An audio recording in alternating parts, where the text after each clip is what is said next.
오늘 본문은 예수님께서 부활하신 후에 승천하시기 전 제자들에게 마지막으로 주신 명령으로 우리는 지상명령이라 부릅니다. 성경의 여러 가지 많은 명령들 가운데 최고로 중요한 명령이다라는 의미입니다. 그런 의미에서 오늘 본문은요, 그리스도인이라면, 성도라면 누구나 반드시 알고 실천하며 살아가야 할 그런 명령입니다.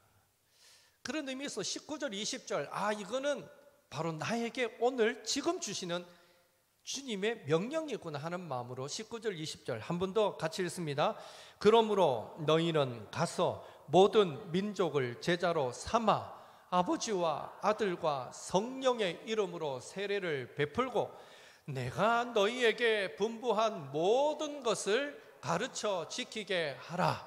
볼지어다 내가 세상 끝날까지 너희와 항상 함께 있으리라 하시니라. 아멘.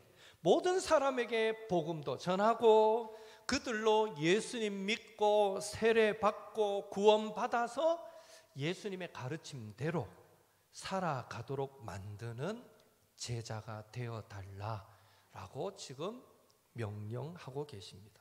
이 명령을 간단하게 요약하면 사도행전 1장 8절에 나오는 말씀처럼 땅끝까지 이르러 내 증인이 되어다오, 예수의 증인이 되어달라라는 명령일 것입니다.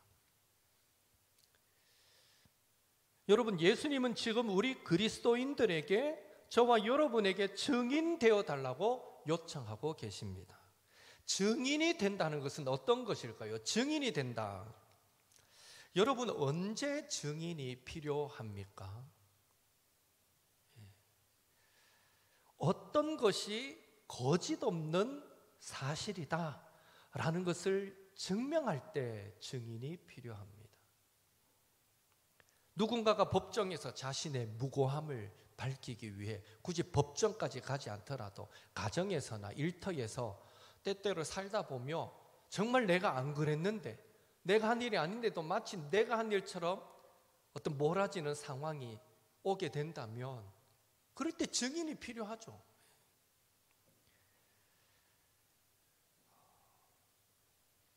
누군가가 자신의 무고함을 풀기 위해 증인이 필요하다면 그에게 있어서 한 사람의 증인의 가치는 어떻겠습니까? 아마 자신의 전부와 같을 겁니다. 간혹 길을 가다가, 요즘 이 주변에서 잘 못 봤는데 간혹 운전하다가 가다 보면 사거리에 현수막 붙어 있는 걸 보게 됩니다. 한 번씩 몇 년, 몇 월, 며칠, 몇 시경 이 사거리에서 뺑소니 목격하신 분 찾습니다. 살해합니다. 이러고 현수막 붙여놓은 거. 얼마나 한 사람의 증인이 간절하면 그런 현수막 붙입니까? 증인은 그런 가치가 있는 거예요. 증인.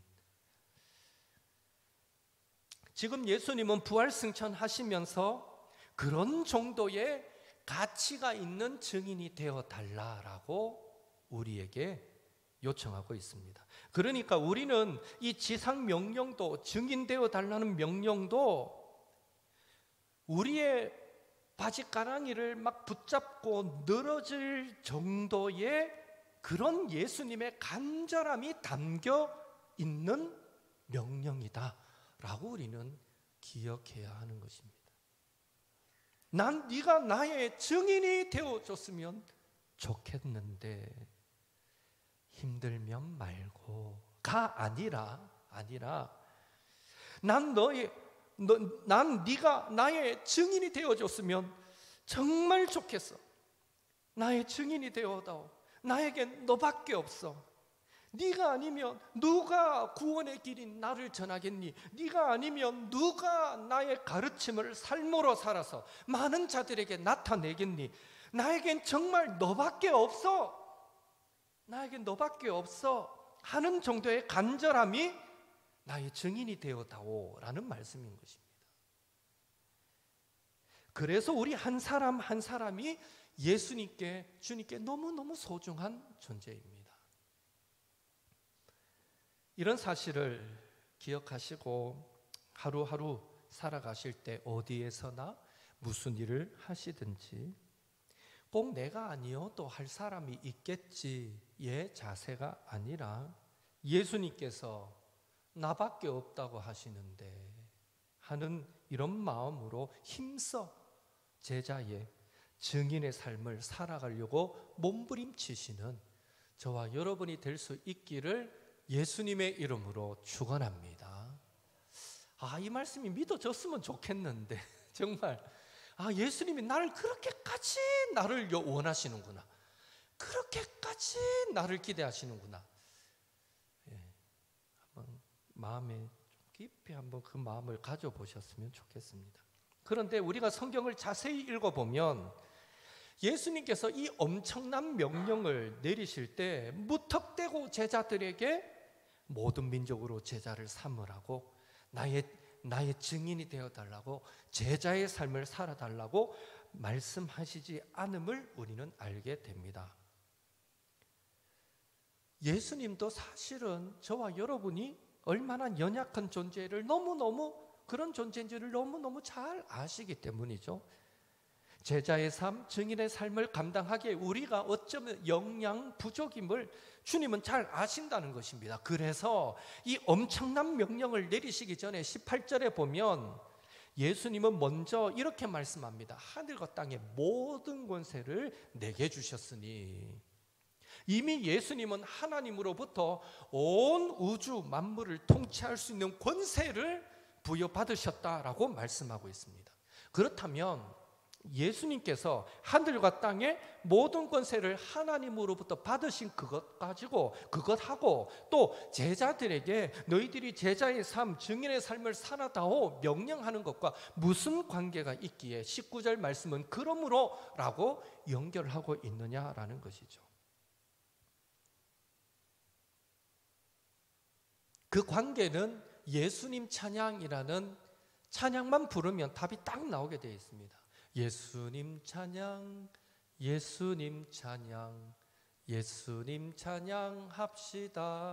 할렐루야. 예수님 찬양, 예수님 찬양, 예수님 찬양합시다. 2절이 뭡니까?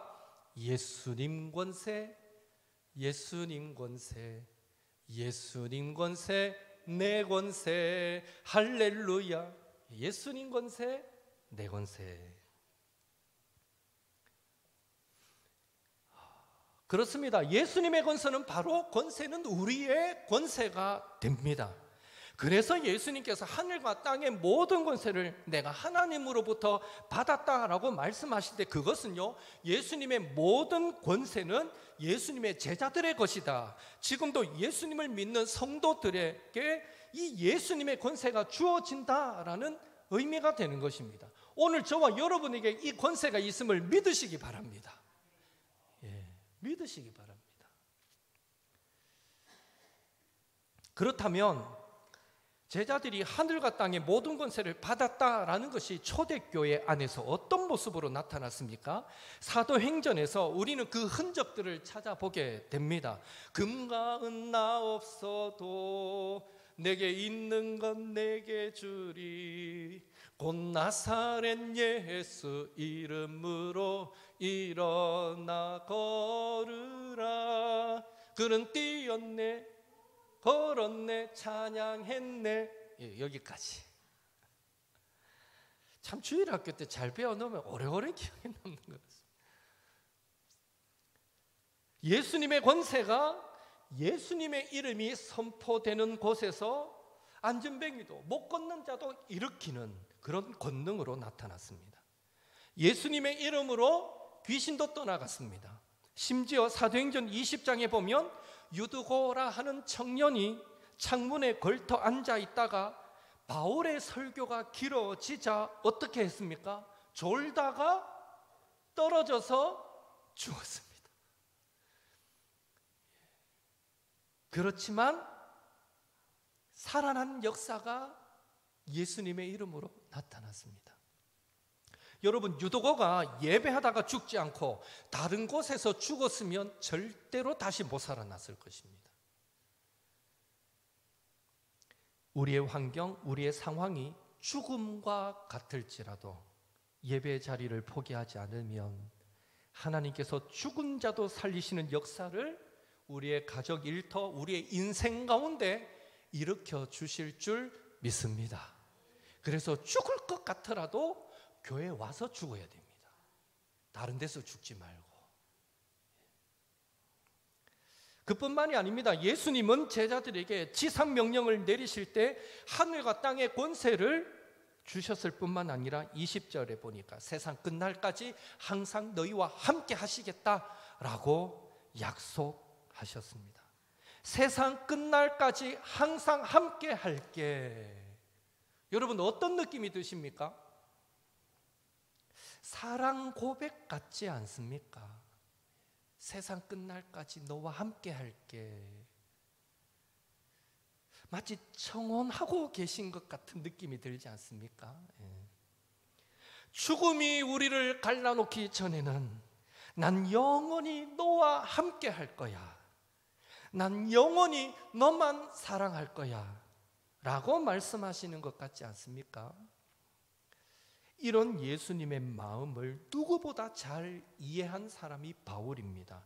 그래서 바울은 이런 고백을 했던 것입니다. 로마서 8장 39절 같이 읽습니다. 높음이나 깊음이나 다른 어떤 피조물이라도 우리를 우리 주 그리스도 예수 안에 있는 하나님의 사랑에서 끊을 수 없으리라. 아멘. 결국 세상 끝날까지 항상 함께 하신다는 약속은요, 신랑 되신 주님의 인도와 보호의 약속입니다.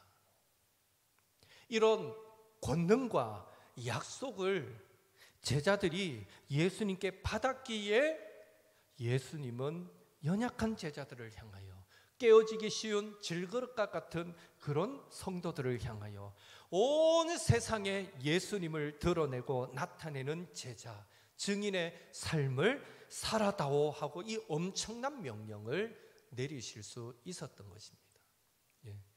감당할 만한 힘을 주시면서, 능력을 주시면서 그것을 우리에게 요구하고 계시는 것이죠.